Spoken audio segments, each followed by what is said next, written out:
नमस्ते साथियों, आप सभी का आपके अपने इस YouTube चैनल हिंदी वाले मार्सा पर पुनः स्वागत है।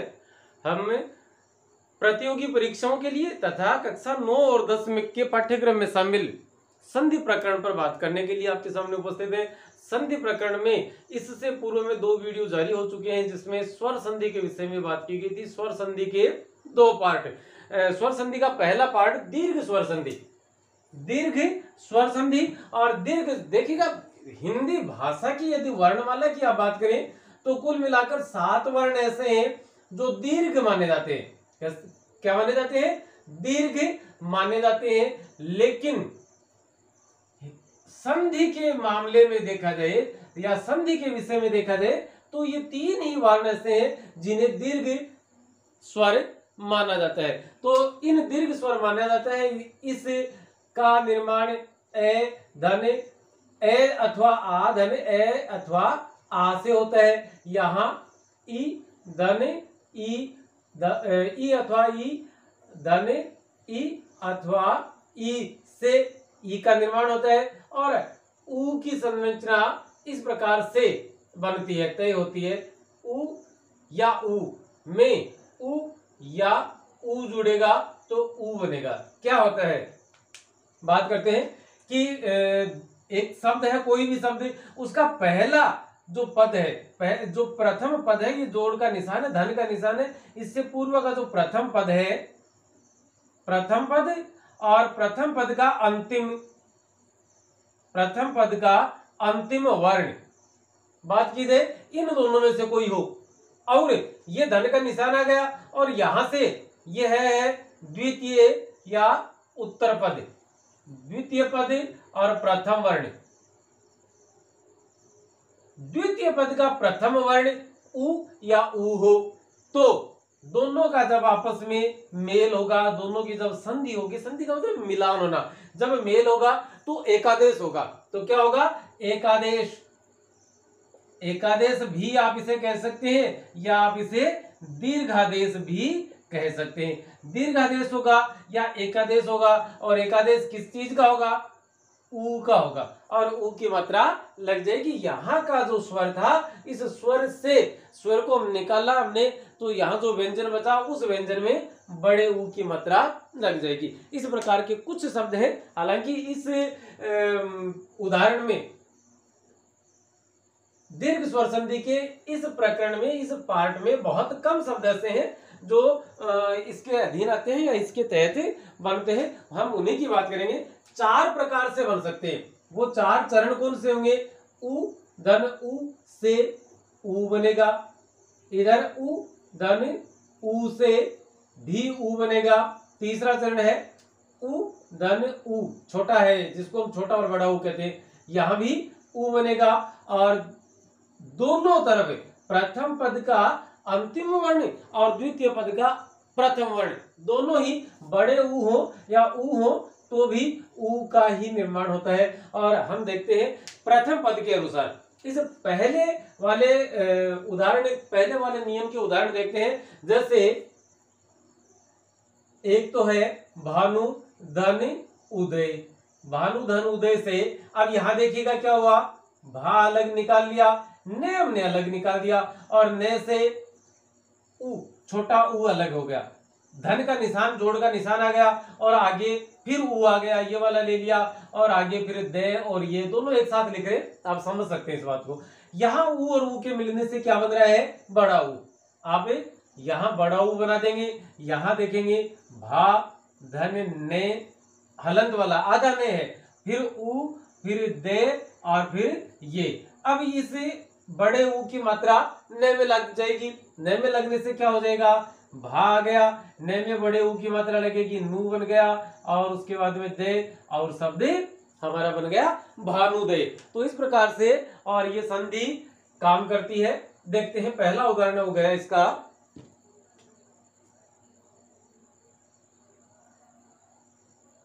पहला उदाहरण है भानुदय।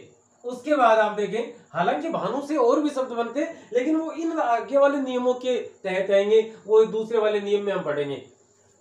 देखते हैं जैसे लघु धन उत्तर। अब यहां भी क्या होगा? ले में घ में ऊ की मात्रा थी, ये है ऊ आ गया और इधर का ऊ आ गया, दोनों मिलकर बड़ा ऊ बन गए। तो देखिएगा ले है और घ हलंत वाला है, ये बड़ा ऊ इसमें लगा देंगे, लघु और आधा ते फिर पूरा ते फिर रे, लघुतर। तो लघुतर शब्द इस प्रकार से लिखा जाता है। भले ही हम लघुतरात्मक प्रश्नों के जवाब की बात करें या विशेषण की जो अवस्था है उसकी बात करें, लघुतर। उसी प्रकार से गणित विषय में और एक प्रकरण है लघुत्तम, वह प्रकरण इस प्रकार से बनता है लघु धन उत्तम, उ और उ मिलकर उ हो जाएंगे, शब्द बनेगा लघुत्तम। शब्द क्या बन गया? लघुत्तम। उसके बाद में जैसे हम विद्यालय में पढ़ते हैं, वहां गुरुजन हमें उपदेश देते रहते हैं और गुरु के द्वारा दिया जाने वाला उपदेश, तो वह क्या कहलाएगा? गु हो गया। रे में छोटा ऊ है, इधर छोटा ऊ है, और रे में अब देखिएगा बाकी हम छोटे रे की ऊ की मात्रा इस प्रकार लगाते हैं और बड़े की इस प्रकार से लगा देते हैं, लेकिन रे में थोड़ा सा मात्राओं में थोड़ा सा परिवर्तन है, थोड़ी सी तब्दीली है। छोटे रू की मात्रा इस प्रकार से लगती है सीधी और पूंछ के जैसे, और यहाँ उसमें एक घुंडी बनती है इस प्रकार से। यह छोटा ऊ है, यह बड़ा ऊ है, तो यहाँ छोटा और छोटा मिलकर क्या हो जाएंगे? बड़ा। गुरुपदेश शब्द क्या बन जाएगा? गुरुपदेश। उसके बाद आप देखें जैसे साधु के द्वारा कही जाने वाली बात या कही जाने वाली उक्ति, तो क्या हो जाएगा? साधु, और छोटा बड़ी, और साधुक्ति क्या हो जाएगा?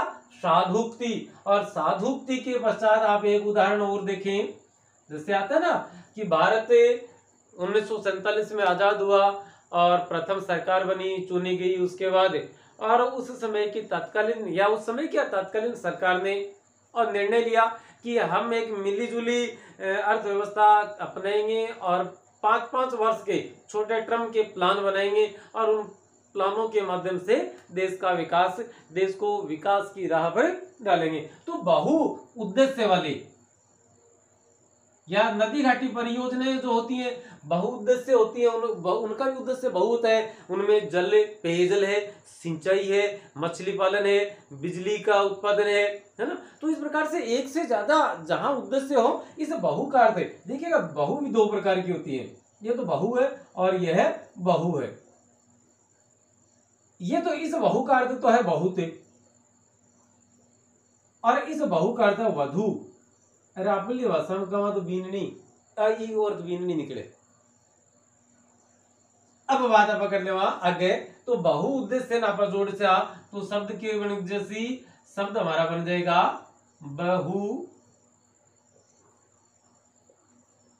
बहुउद्देश्य, या हम इसे इस प्रकार से भी बहुउद्देश्य, या हम इस प्रकार से भी इसे लिख सकते हैं। दोनों ही रूप शुद्ध माने जाएंगे। इसके अलावा जैसे कोई हमें बात कहते हैं और वह बात अच्छी है, शु है, तो वह क्या कहलाती है? सुक्ति कहलाती है। वह क्या कहलाती है? सुक्ति। और सुक्ति सु धन उक्ति से सुक्ति शब्द बन गया। और उसके बाद में बात करें हमें अनु धन उदित।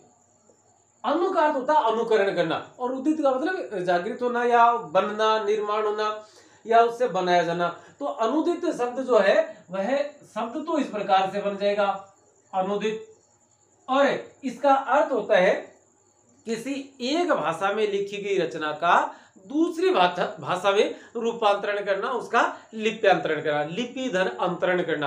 और जैसे अंग्रेजी में कोई किताब लिखी गई है और उसका हिंदी में अनुवाद कर दिया, रसियन में कोई किताब लिखी गई है उसका हिंदी में अनुवाद कर दिया। जैसे मैक्सिम गोर्की की का जो उपन्यास है माँ का हृदय, मदर है ना, तो उसका माँ का हृदय के नाम से जैसे हिंदी में अनुवाद किया गया, तो हम कहेंगे कि हिंदी में अनुदित है। महात्मा गांधी की जीवन आत्मकथा है माई एक्सपेरिमेंट विद ट्रूथ, तो उसे भी और हिंदी में अनुदित किया गया, तो उसका नाम रखा गया सत्य के साथ मेरे प्रयोग। तो दोस्तों आप इन्हें लिख सकते हैं, स्क्रीनशॉट लेना चाहिए स्क्रीनशॉट लिख ले, अन्यथा वैसे सीधा लिख सकते हैं।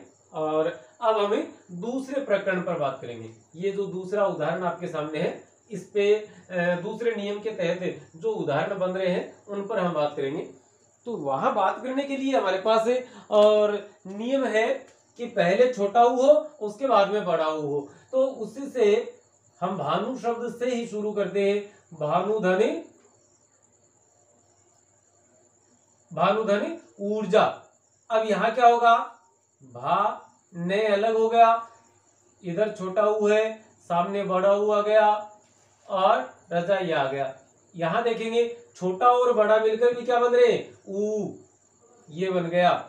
यहां ने हो गया और यहां भा हो गया। ये इधर यह शब्द, यह वर्ण आ गया। अब इसकी संधि हम जो ही करेंगे तो भा आ गया, ने में बड़े ऊ की मात्रा लग जाएगी इस प्रकार से। और यह है भानुर्जा। भानु पर्यायवाची शब्द है सूर्य का, तो अर्थात सूर्य की ऊर्जा। और सूर्य की ऊर्जा के पश्चात सूर्य की न केवल ऊर्जा अपितु सूर्य से ऊष्मा भी मिलती है। तो वही नियम यहां भी लागू होगा। शब्द हो जाएगा भानुष्मा। शब्द क्या हो जाएगा, भानुष्मा। अगला वर्ण देखें, सिंधु धन ऊर्मी। ऊर्मी कहते हैं लहरों को, सिंधु कहते हैं समुद्र को, समुद्र में उठने वाले लहरें। तो सिंह और ध में ये छोटा और ये बड़ा क्या हो जाएंगे, बड़े ऊ की मात्रा लग जाएगी। सिंधु रे आ गया, और रे जो आधा होता है, जो रे रेफ है, वो हमेशा आगे वाले के कंधे पर जाकर विराजमान होता है। तो ये आगे उसके ऊपर चढ़कर बैठ गया। उसके पश्चात आप देखिए, जैसे धातु धन ऊर्जा, और दूसरा शब्द हमारा हो जाएगा धातु धन ऊष्मा। धातु की ऊष्मा, धातु की ऊर्जा। तो यह शब्द बन जाएगा धातु ऊर्जा, यह शब्द बन जाएगा धातु ऊष्मा। यह शब्द क्या हो जाएगा, धातु ऊष्मा। अब इस नियम से देखे जाए तो ये कुल मिला के 5-6 उदाहरण निकल कर आते हैं। आप इन्हें अपनी उत्तर पुस्तिका में लिखें। और मैं कहूँगा कि रीट या राजस्थान पुलिस एसआई की तैयारी करने वाले साथियों के लिए और ये चीज़ें काम में आने वाली हैं। इसके आगे और हम संधि प्रकरण पर लगातार बात करते रहेंगे। और हम चाहते हैं कि यदि आपने अभी तक हमारे इस चैनल को लाइक और सब्सक्राइब नहीं किया तो कर लें, और वीडियो यदि पसंद आते हैं तो आप लाइक करें और अपने दोस्तों को इसके विषय में और बताएं, उनके साथ शेयर करें। तीसरा नियम देखते हैं, बड़े ऊ की मात्रा है और छोटे ऊ की मात्रा है। ये दोनों जब आपस में मिलती हैं, इन दोनों का आपस में मेल होता है, तो बड़े ऊ का एकादेश हो जाता है। किसका एकादेश हो जाता है, बड़े ऊ का। जैसे वधु, वधु कहते हैं भाई बात बहु या बिननी। वधु धन उक्ति। उक्ति वधु के द्वारा कही गई उक्ति, अर्थात के द्वारा कही गई बात। तो वह फिर धू में बड़ी और ये के वधुक्ति।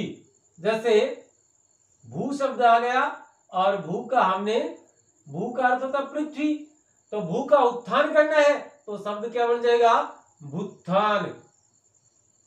भू का उद्धार करना है, आप इस प्रकार से लिखें या इस प्रकार से लिखें। बात एक ही है, दोनों में कोई अंतर नहीं है। आप इस प्रकार से लिखेंगे तो शब्द बन जाएगा भूद्धार या भूद्धार, इस प्रकार से। और एक और है इसका उदाहरण, जो है चमु धन उत्साह है। क्योंकि हमने धन के निशान मतलब द्वितीय पद का प्रथम वर्ण जो है, द्वितीय पद का प्रथम वर्ण छोटा ऊ लिया है और प्रथम पद का अंतिम वर्ण बड़ा ऊ लिया है। तो इस प्रकार से देखा जाए तो चमू, चमू कहते हैं सेना को। चमू किसका पर्यायवाची शब्द है, सेना का। भूषण के पद जो वीर रस के कवित हैं, उन कवितों में आपको खूब मिलेगा ये शब्द। तो ये बन जाएगा चमू धन उत्साह है। तो ऊ इसमें जुड़ गया तो आगे आ गया ते शा है, चमुत्साह है। मतलब सेना का उत्साह है। तो इस प्रकार से ये आपके वो शब्द थे जो छोटे बड़े ऊ में छोटे ऊ के मिलाने से बड़े ऊ का एकादेश होता है। आपने स्क्रीनशॉट ले लिया होगा। और चलते हैं अंतिम नियम की तरफ। अंतिम नियम में क्या है, दोनों प्रकार के, दोनों ही तरफ प्रथम पद का अंतिम वर्ण, देखें दोबारा, प्रथम पद अंतिम वर्ण, और इसमें क्या मिलाना है, हमें क्या मिलाना है, द्वितीय पद का कौन सा वर्ण, प्रथम वर्ण। द्वितीय पद का प्रथम वर्ण बनेगा तो यह दोनों मिलकर क्या हो जाएंगे, ये एकादेश हो जाएगा या बड़ा दीर्घादेश हो जाएगा। और वो है जो दीर्घादेश होगा वही हमारी इस दीर्घ स्वर संधि की जान है। आज देखते हैं, जैसे हमने चमू पर बात खत्म की थी, चमू से ही चलते हैं। चमू की ऊर्जा, सेना की ऊर्जा, तो शब्द बन जाएगा चमूर्जा। शब्द क्या हो गया, चमूर्जा। इसके अलावा जैसे है शरयू धन ऊर्मी, ऊर्मी कहते हैं लहरों को, तो शब्द बन जाएगा शरयूर्मी। शब्द क्या बन गया, शरयूर्मी। सरयू में ही हमने ऊर्जा जोड़ी तो शब्द बन गया, शब्द बन जाएगा सरयूर्जा। शब्द क्या हो जाएगा, सरयूर्जा। इसके अलावा भू में आपने वहां क्या जोड़ा था, उत्थान और उद्धार। यहां कुछ नए शब्द जोड़ेंगे, भूधन ऊर्ध्व, ऊर्ध्व। यहां रे को कहां बोल रहे हैं, यहां बोल रहे हैं। जबकि रे के बारे में हमने ये सुना था कि रे जहां लगता है, जिस वर्ण के ऊपर लगता है उसके ठीक पहले बोला जाता है। तो इसको भू उधर्व बोलना चाहिए था, उधर्व नहीं बोला हमने। क्यों नहीं बोला, इसका एक नियम और है। पहला नियम तो यह है कि जिस वर्ण के साथ लगता है, जिस वर्ण के ऊपर लगता है उसके ठीक पहले बोला जाता है। और दूसरा ही नियम क्या कहता है कि यह रे रेफ कहलाता है कि रे रेफ के ठीक पहले, रे रेफ के ठीक पहले स्वर का आना अनिवार्य है। और इसे यहाँ तो ध तो स्वर रहित व्यंजन है, यहाँ तो स्वर है ही नहीं। तो हमने क्या किया, इस रे को खींच के और पे एक कदम पीछे लिए और यहाँ हमने इसका उच्चारण किया, क्योंकि यहाँ पर उ स्वर आ चुका है। इसी के जैसे यदि आप एक आध शब्द और देखना चाहे, जैसे विज्ञान की भाषा में एक वो तरंगे चलती है अनुदैर्ध्य, तो वहां द रे ध, इसको दैर्ध्य बोलते हैं। और एक हमें एक दूसरे से बड़ी ये रहती है ईर्ष्या, ई रे शे या, से पहले नहीं बोला, सॉरी से पहले बोला है, ये से पहले नहीं बोला, इसको ईश्वरीय नहीं बोला हमने। क्यों नहीं बोला, क्योंकि ये जहां लगता है उसके ठीक पहले बोला जाता है, ये बात आ गई। लेकिन ठीक पहले स्वर का आना अनिवार्य है, वह दूसरा वाला नियम यहाँ पूरा नहीं हो रहा था, इसलिए हमें इसे एक कदम और पीछे लाना पड़ा। तो ईर्ष्या और दैर्ध्य उसी प्रकार से ऊर्ध्व है। तो भू धन ऊर्ध्व से शब्द बन जाएगा, यह भू शब्द लग गया, यह ऊ इसमें जुड़ चुका पूर्व में ही, ध आ गया और रे जहां लग आगे वाले के ऊपर चला जाएगा तो शब्द हो गया भूर्ध्व। और इसको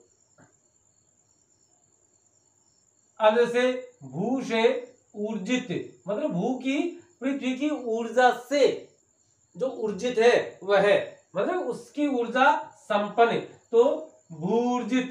शब्द क्या बन जाएगा, भूर्जित। और भूर्जित के पश्चात यदि हम बात करें तो कुल मिला के इस नियम के अनुसार यही 4-5 शब्द थे जो बनते हैं और परीक्षाओं में पूछे जाते हैं। परीक्षाओं में यही सवाल किए जाते हैं, या तो इनकी संधि करवाई जाती है या इनका संधि विच्छेद करवाया जाता है। अथवा आजकल एक ट्रेंड नया चला है कि ए ऑप्शन दे दिया, ए विकल्प में 3 शब्द दे दिए, बे में भी यही रहेगा, से में भी यही रहता है और दे में भी यही रहता है। इसमें और ये पूछा जाता है कि कौन से एक पद में या कौन से एक विकल्प में तीनों ही शब्द संधि की दृष्टि से शुद्ध है, अथवा कौन से पद में संधि के नियमों की दृष्टि से विसंगति है। तो वहां क्या होता है, हमें यदि एक एक होते तो हमें सिर्फ 4 शब्द देखने होते, लेकिन हमें यहाँ 4 3 12 है या 4 चौके 16 शब्द देखने होंगे। 16 शब्दों में से गलतियां पकड़नी होंगी। वहां हमें बड़ी सटीकता से, बड़ी तार्किकता से, बड़ी वस्तुनिष्ठता से हमें अपने सवालों के जवाब वहां प्रस्तुत करने। और हम सवालों के जवाब प्रस्तुत नहीं करते, एक्चुअली हम अपने आप को वहां रिप्रेजेंट कर रहे होते, प्रतिनिधि की हम अपना जो नॉलेज है, अपना हमारा जो ज्ञान है उसे हमें और वहां पर लोगों के सामने या परीक्षक के समक्ष प्रस्तुत कर रहे होते हैं। तो दोस्तों फिलहाल आज की इस कक्षा में इतना ही, और अगला वीडियो लेकर आए, तब तक के लिए अनुमति देवे। आप पुराने वीडियो के से और जो वीडियो हैं वो देख सकते हैं। रीट के, राजस्थान पुलिस एसआई के काम आने वाले कई सारे वीडियो वहां पर हिंदी व्याकरण के नाम से एक प्लेलिस्ट है उसमें लगे हुए हैं। चैनल से नहीं जुड़े तो जुड़ जाइए, नुकसान कुछ नहीं होने वाला है। चलिए, जय हिंद।